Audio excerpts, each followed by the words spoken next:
Bueno, vamos a empezar y vamos a ir a Génesis capítulo 11. Génesis capítulo 11, lo vamos a proyectar, pero si quieren también lo pueden buscar en su Biblia. Dice así: hubo un tiempo en que todos los habitantes del mundo hablaban el mismo idioma y usaban las mismas palabras. Al emigrar hacia el oriente, encontraron una llanura en la tierra de Babilonia y se establecieron allí. Comenzaron a decirse unos a otros: vamos a hacer ladrillos y endurecerlos con fuego. En esa región se usaban ladrillos en lugar de piedra y brea se usaba como mezcla. Entonces dijeron: vamos, construyamos una gran ciudad para nosotros con una torre que llegue hasta el cielo. Eso nos hará famosos y evitará que nos dispersemos por todo el mundo. Pero el Señor descendió para ver la ciudad y la torre que estaban construyendo y dijo: miren, la gente está unida y todos hablan el mismo idioma. Después de esto, nada de lo que se propongan hacer les será imposible. Vamos a bajar a confundirlos con diferentes idiomas. Así no podrán entenderse unos a otros. De esa manera, el Señor los dispersó por todo el mundo y ellos dejaron de construir la ciudad. Por eso la ciudad se llamó Babel, porque fue allí donde el Señor confundió a la gente con distintos idiomas. Así los dispersó por todo el mundo. Y hemos leído Génesis 11, pero para poder ponernos en contexto tenemos que ir unos capítulos más atrás, a Génesis 8 y 9, que no los vamos a leer, pero bueno, que sepan que ese es el contexto. Y en los capítulos 8 y 9 de Génesis nos encontramos a Noé y a su familia saliendo del arca, porque ya la tierra se había secado después del diluvio. Y sobre toda la tierra eran los únicos seres humanos que habían. Estaba Noé con su mujer, sus 3 hijos, cada uno con su mujer. Y al salir del arca, Noé con su familia, Dios confirma con Noé un pacto, el de no volver a inundar la tierra nunca más de esa manera. Pero también le dio un mandato, no solamente hizo un pacto, sino que le dio un mandato. Un mandato que causalmente es el mismo que le dio a Adán y a Eva en Génesis. Ponme la siguiente diapositiva.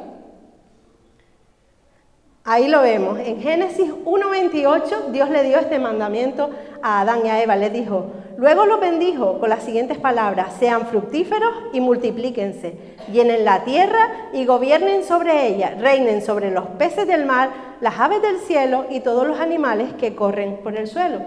Si vamos a Génesis 9, de los versículos del 1 al 2, dice: Después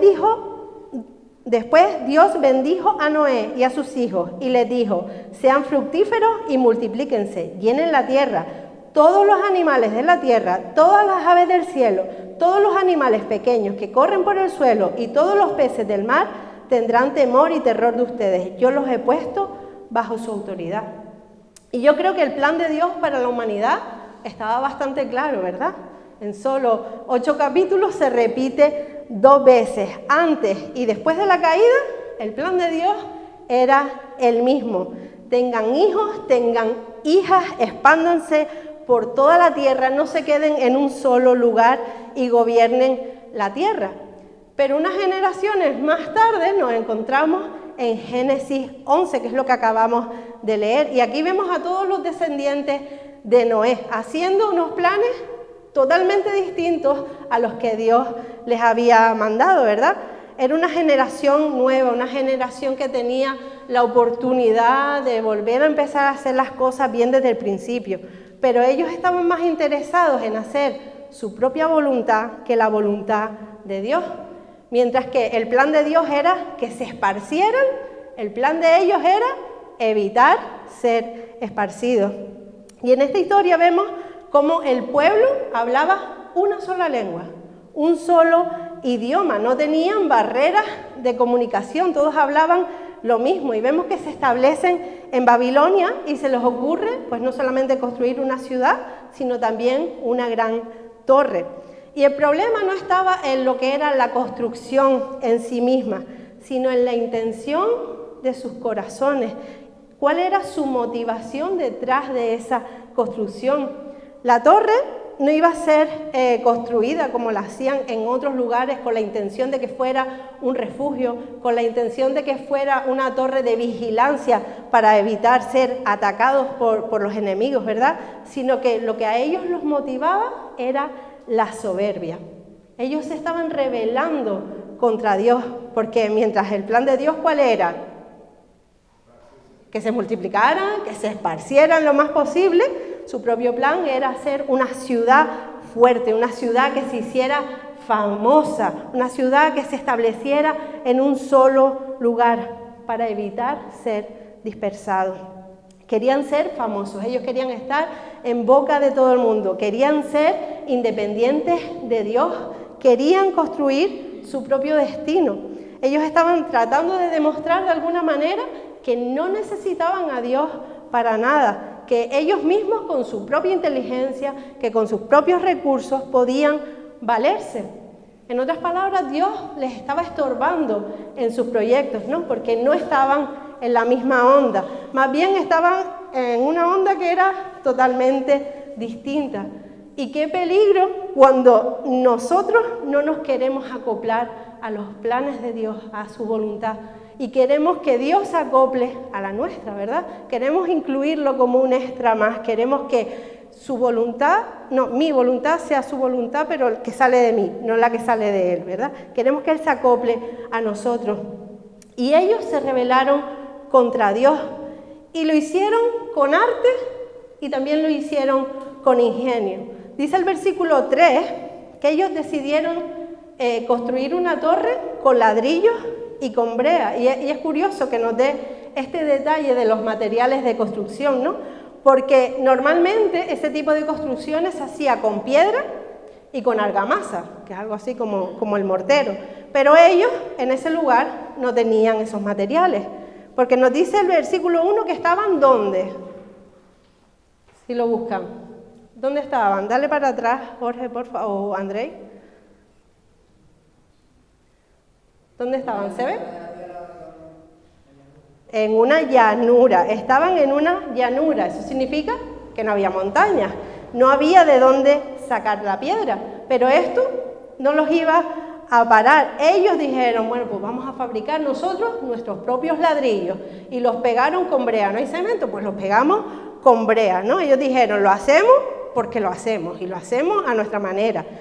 Y digo que no solamente le echaron ingenio, sino que también arte, porque la Torre de Babel en sí era una obra de arte, con las motivaciones equivocadas, pero al fin y al cabo era una obra de arte. Partimos de la base de que toda obra de arte está inspirada en una versión anterior, ¿verdad? Y la Torre de Babel estaba inspirada en un sigurat muy en concreto que se llamaba Etemenanki. Etemenanki significa el templo de la creación del cielo y de la tierra, y estaba dedicado al dios Marduk, que era el dios de la ciudad de Babilonia. Pero el proyecto de la Torre de Babel intentaba hacer una mejor versión que este Etemenanki. Era un proyecto mucho más pretencioso. En la antigüedad se creía que los dioses vivían en los lugares altos. Las montañas, las colinas eran considerados lugares sagrados, pero acuérdate que ¿dónde estaban ellos? En una llanura, no había montañas, ¿verdad? Así que hicieron lo mismo que con las piedras y con la argamasa. ¿No tenemos? Pues nos la inventamos, nos creamos una montaña, no tenemos una montaña que nos una con el cielo, pues bueno, nosotros la vamos a crear con nuestras propias manitas. Y originalmente el sigurat, que era esa forma, tenía forma de montaña, y según ellos eso era un enlace entre el cielo y la tierra. Y originalmente el sigurat era una forma de sumisión de los hombres a los dioses, y así los dioses podían descender de alguna manera a la tierra. Esa era la idea, que los dioses pudieran descender a la tierra. Pero con la Torre de Babel esta idea fue llevada mucho más allá. Las escaleras, esos pisos tan altos que ellos querían crear, no era para que los dioses descendieran, sino para ellos poder ascender. Así que la Torre de Babel no era un símbolo de sumisión como era el resto de Sigurat, sino que era un símbolo de soberbia, era un símbolo de orgullo. Babel tenía tres objetivos súper claros. El primero era desafiar a Dios, intentar medirse con Dios, rivalizar con Él. Era como decirle a Dios, Dios, tú nos colocaste aquí abajo, tú estás allá arriba, pero nosotros hemos conseguido escalar, nosotros hemos llegado a estar a la misma altura que tú. Y por si se te olvida el pacto que hiciste con Noé de no volver a inundar la tierra, nosotros nos hacemos un edificio lo más alto posible para que no nos vuelvas a ahogar, ¿verdad? Por si a Dios se le ocurría otra vez volver a hacer lo que hizo con el diluvio universal. El segundo objetivo era conseguir fama. Lo que ellos querían era conseguir fama, pero irónicamente vemos que no conocemos ni un solo nombre de las personas que estaban involucradas en esta construcción. Y el tercer objetivo era conseguir el gobierno mundial, un gobierno centralizado. Pero esto es demasiado pretencioso porque ese título de gobernador mundial es un título que solamente le pertenece a Dios, ¿verdad? Él es el Rey de Reyes y Señor de Señores, pero ellos querían ese título para ellos mismos. Y vemos que Dios responde a esta rebeldía, y vemos que respondió por un lado con paciencia, porque los dejó avanzar un poco ahí en su plan. Los dejó que ellos construyeran, no sé por qué nivel iban de esa torre, pero Él los dejó que tuvieran un tiempecito, quizás esperando que se arrepintieran, dándoles la oportunidad de que se arrepintieran, pero eso no pasó. Y luego vemos que también la respuesta de Dios hacia ellos es de misericordia, porque retuvo el castigo que en realidad se merecía, ¿verdad? Porque eso es misericordia, retener el castigo que nos merecemos.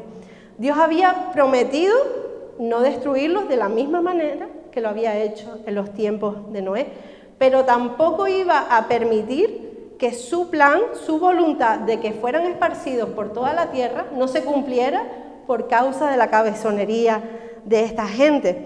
Y me llama la atención que dice que el Señor descendió, Dios descendió del cielo hasta la tierra para ver qué es lo que estaban haciendo, para ver qué es lo que estaban planeando, para ver esa torre. Y me hace gracia porque desde el punto de vista de ellos, los que la estaban construyendo, su proyecto era imponente. Era una pasada, era enorme, era lo más grande que se había construido nunca. Pero Dios en su inmensidad tiene que bajarse para poder ver de cerca ese proyecto tan minúsculo y ridículo que estaba intentando rivalizar con Él. Ellos querían medirse con Dios, ellos querían estar a la altura de Dios, pero por más que los seres humanos nos esforcemos, su poder, su inmensidad es inalcanzable, es inigualable. Así que después de que Dios vio este proyecto de edificación y las intenciones que movía el corazón de ellos, decidió interrumpirlo. Y no porque se sintiera amenazado por ellos, esto no suponía ninguna amenaza hacia Dios mismo. Él lo que quería era evitar que se dañaran unos a otros, porque ese plan de un gobierno central, ese plan de ser famosos, ese plan de no moverse de donde se habían establecido, no iba a terminar bien. Dios lo que quería era protegerlos, así que Dios intervino. Es como cuando ves que tu hijo está jugando y le estás diciendo, estate quieto, que te vas a hacer daño.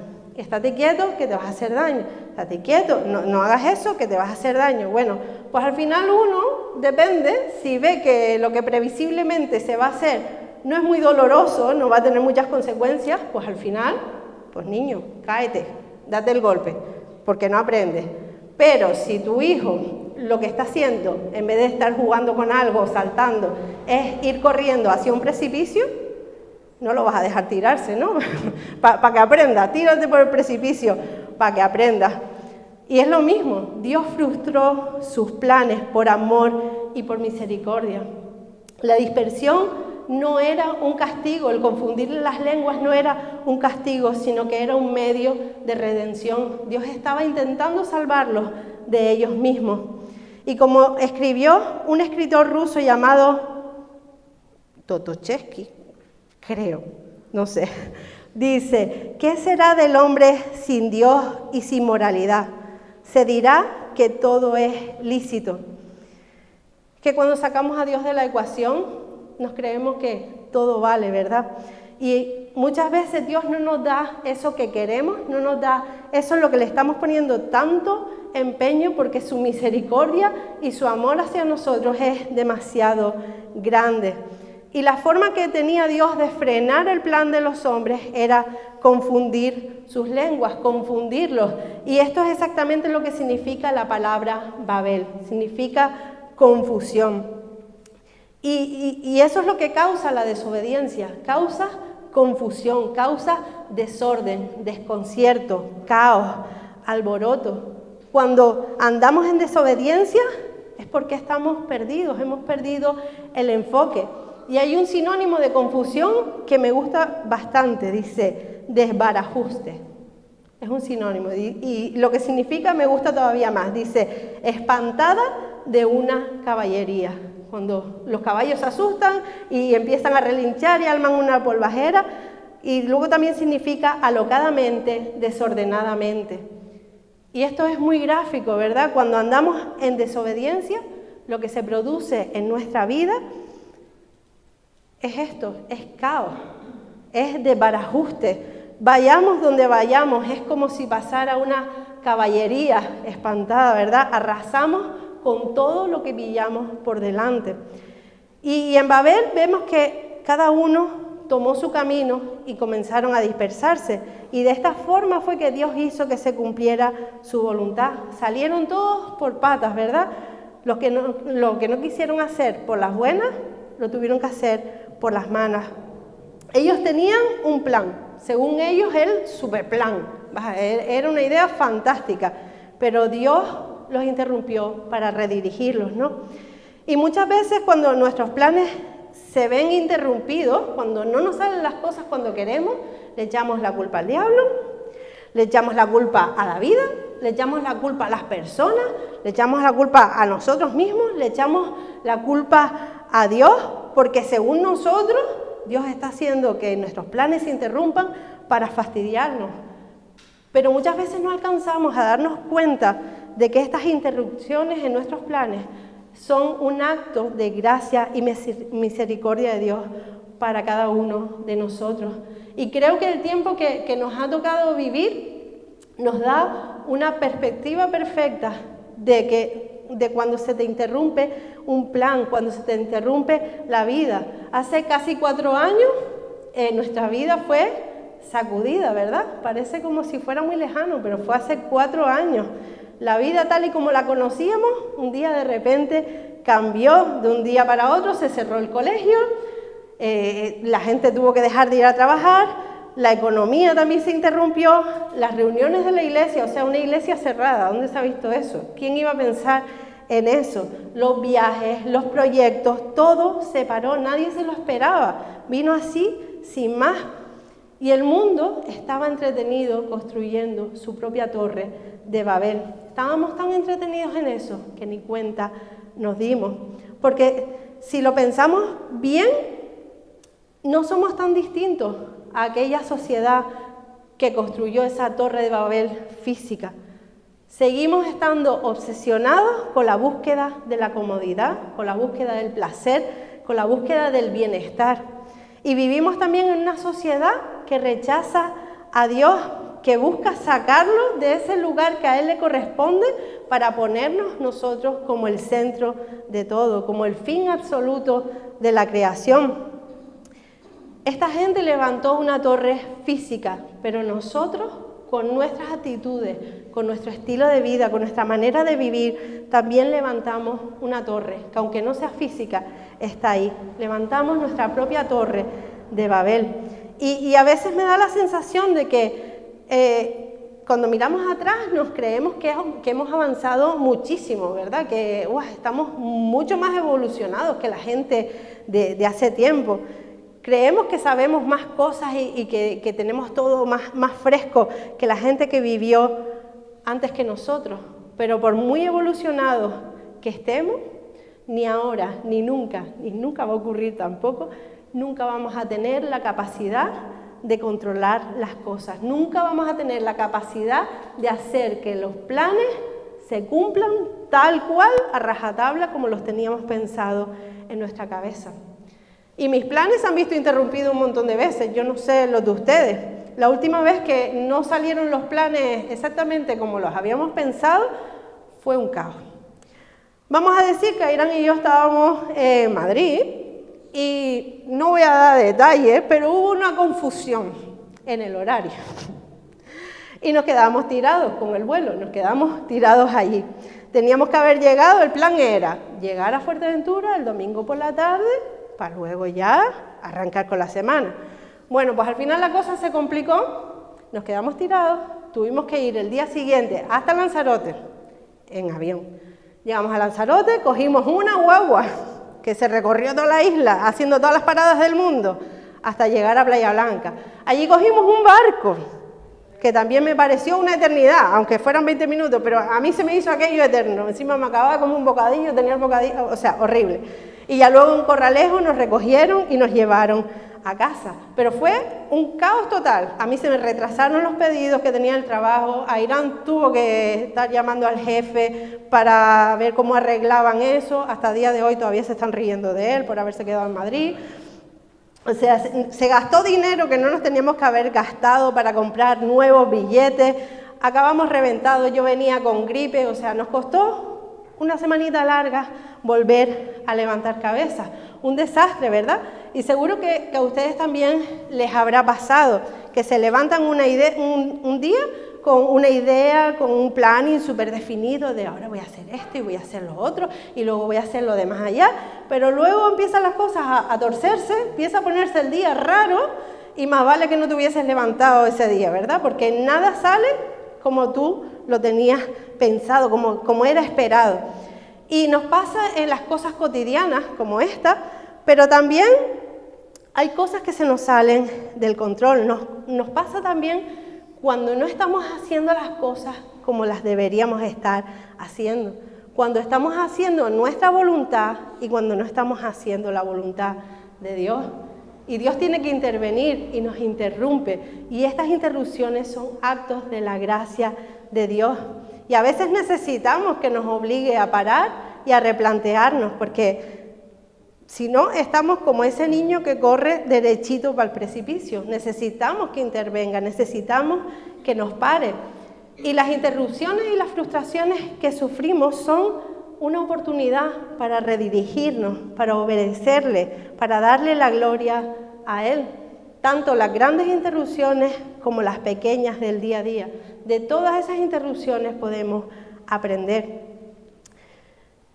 Las interrupciones de la vida nos recuerdan que no tenemos la vida resuelta, que no tenemos el control de nada. Por muy ingeniosos que seamos, por muy artistas que seamos, como la gente que construyó la Torre de Babel. Y puede que hayas encontrado la fórmula para hacer tus propios ladrillos y pegarlos con brea. Y puede ser que seas muy ingenioso, pero su voluntad siempre sigue siendo más grande que la nuestra. Sus planes siempre van a seguir siendo mejores que los nuestros. ¿Qué habría pasado si Dios no interrumpe los planes de la gente que estaba construyendo esa torre? ¿Qué habría pasado? ¿Qué pasaría si Dios no me interrumpe en las 1001 idioteces que yo tengo planeadas hacer cada día? ¿Qué pasaría con mi vida? Que Dios nos salve de nosotros mismos, ¿verdad? Que nos interrumpa, que nos pare. Las interrupciones de Dios son como la vara del pastor, que nos saca de nuestro propio camino y nos lleva de regreso hacia el gran pastor. Necesitamos esas interrupciones, necesitamos esos toquecitos, esos jalones, porque nos acercan más a Jesús. El Salmo 23 dice, tu vara y tu callado me infundirán aliento. Y dice que la vara era como un mazo para defenderse de los enemigos y de los animales salvajes. Y el callado es un bastón largo que se usa como apoyo, que se usa como sostén. Y el buen pastor nos defiende de los peligros, pero para eso hay que estar cerca de él. No podemos irnos siempre lejos buscando nuestro propio camino, nuestra propia manera de hacer las cosas y esperar que el buen pastor nos rescate de todos los peligros, ¿verdad? Que nos espante todo lo que nos encontramos en el camino. Tenemos que ir a su lado y aún estando al lado del gran pastor vamos a pasar por valles de sombra y de muerte, pero él va a estar ahí al lado nuestro. Y aunque el buen pastor es nuestro sustento, él provee el sustento, él nos da dirección, nos da protección.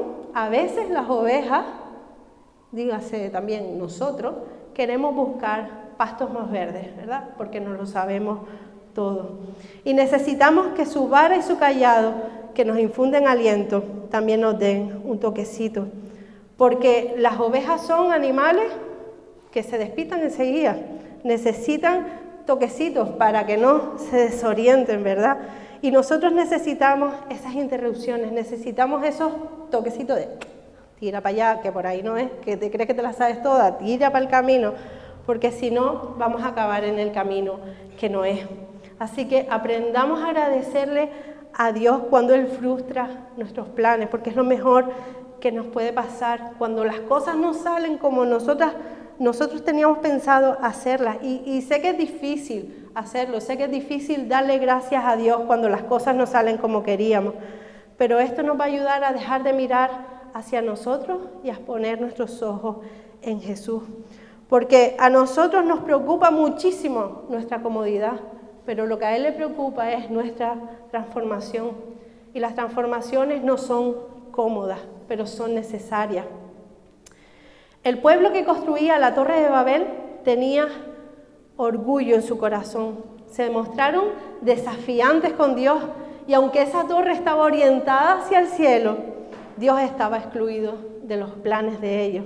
Ellos querían 4 cosas: acercarse al cielo, pero para ser iguales que Dios, estar al mismo nivel. Querían mantener un centro de control y de poder.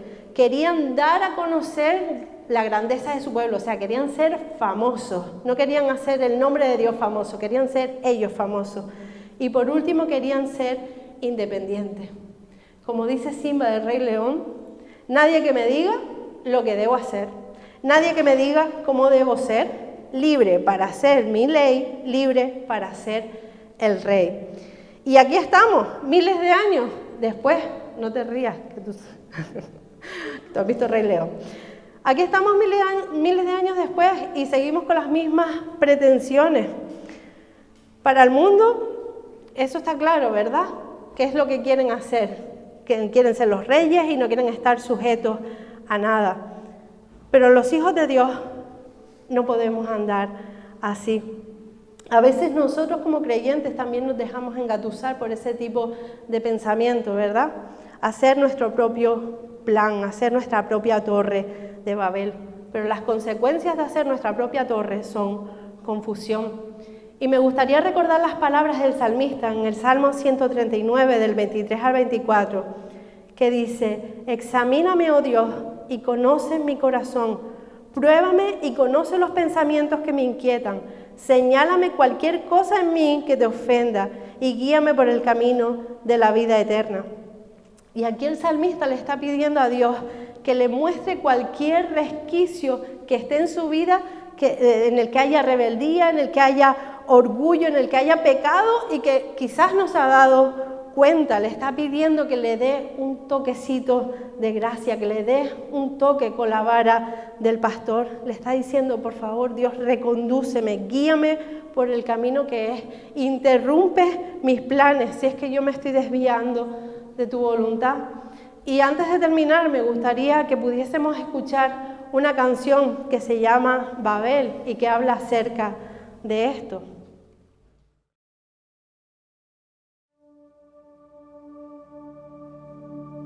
¿En qué momento es que perdimos el camino? ¿En qué momento es que dejamos de escuchar? ¿En qué momento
Y yo no sé cuál es tu caso, no sé en qué situación estás ahora mismo, si estás frustrado o frustrada con la vida, porque tus planes no han salido como los tenías pensado. No sé si estás enfadado con Dios, enfadada con Dios, con los demás, contigo mismo, o en algún momento quizás has estado en ese lugar. No sé si tus planes quizás no han salido porque quizás no era el tiempo de Dios, o porque definitivamente tus planes no eran la voluntad de Dios y estabas yendo en la dirección contraria. Yo no lo sé, pero Dios sí lo sabe. Y si tú no lo sabes, Dios también te lo puede revelar. Dios te puede decir qué es lo que hay en ti que está mal. Así que te animo a que puedas ver, si estás pasando por eso, puedas ver las interrupciones más que como un fastidio, las puedas ver como la gracia de Dios para redirigir nuestra vida y para guiarnos. Así que te animo a que le pidas a Dios que sea su plan y que no sea nuestro plan, que sea su ley y no sea nuestra ley, que Él nos enseñe lo que está mal en nosotros, que nos lo muestre, que todo lo que estamos viviendo en este momento nos ayude a reconducirnos, a acercarnos más al gran pastor.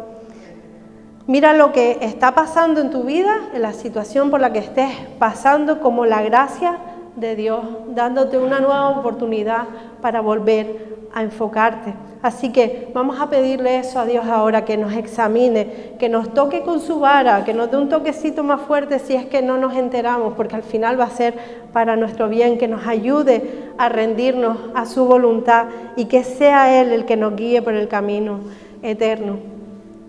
Señor, te damos las gracias por hablarnos por medio de tu palabra. Te pedimos perdón, Señor, por todas las veces que somos soberbios, que somos orgullosos, Señor. Que muchas veces inconscientemente buscamos hacer nuestra propia voluntad, Señor. Porque pensamos que nuestros planes son mejores y queremos que tú te alinees con nuestra voluntad y no al revés, Señor. Te pedimos perdón por todas esas veces que construimos nuestra propia torre de Babel, Señor. Por todas esas veces que queremos igualarnos a ti, Señor.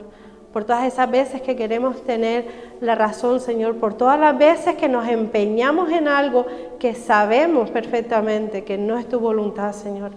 Te pedimos, Señor, que tengas gracia y misericordia para con nosotros, Señor. Que nos interrumpas nuestros planes, Señor, si es necesario, para que dejemos de hacer aquello que a ti no te agrada, Señor.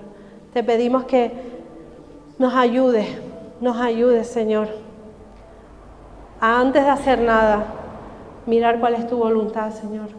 Te pedimos que nos ayudes a caminar mirando hacia ti y no hacia nosotros mismos, Señor. Porque cada vez que ponemos los ojos en nosotros mismos, buscando nuestra propia comodidad, buscando nuestra propia bienestar, Señor, siempre metemos la pata. Te pedimos que tú nos ayudes a andar por ese camino que es menos cómodo, Señor, pero que es un camino en el que tú nos vas a transformar y que nos vamos a parecer más a ti, Señor. Te pedimos que quites todo orgullo, todo pecado, Señor, toda soberbia de nuestra vida. Ayúdanos, Señor. Ayúdanos a no cometer el mismo error una y otra vez, Señor. Y ayúdanos a agradecerte cuando tú frustras nuestros planes, Señor. Porque si viene de ti es porque hay algo mejor que está por venir, Señor. Aunque nosotros creamos que no, Señor, aunque a veces nos enfademos y nos enrabietemos porque las cosas no salen justo como las habíamos pensado, Señor. Ayúdanos a confiar en que tu plan, Señor, es más alto, Señor, que tu voluntad siempre es mejor que la nuestra, Señor. Ayúdanos a no ser tercos, Señor, a no ser necios, Señor. Ayúdanos a doblegarnos a tu voluntad. Sé tú trabajando en nosotros, Señor. Sé tú quitando todas esas cosas en nuestro corazón, Señor, que nos provocan desobedecerte, Señor. Porque la desobediencia siempre lleva al caos, a la confusión, Señor. Y no queremos estar desenfocados, Señor. Ayúdanos a estar enfocados en ti. Ponemos nuestra vida en tus manos, Señor. Sé tú trabajando en ella. En el nombre de Jesús. Amén. ¿En qué momento es que perdimos el camino? ¿En qué momento es que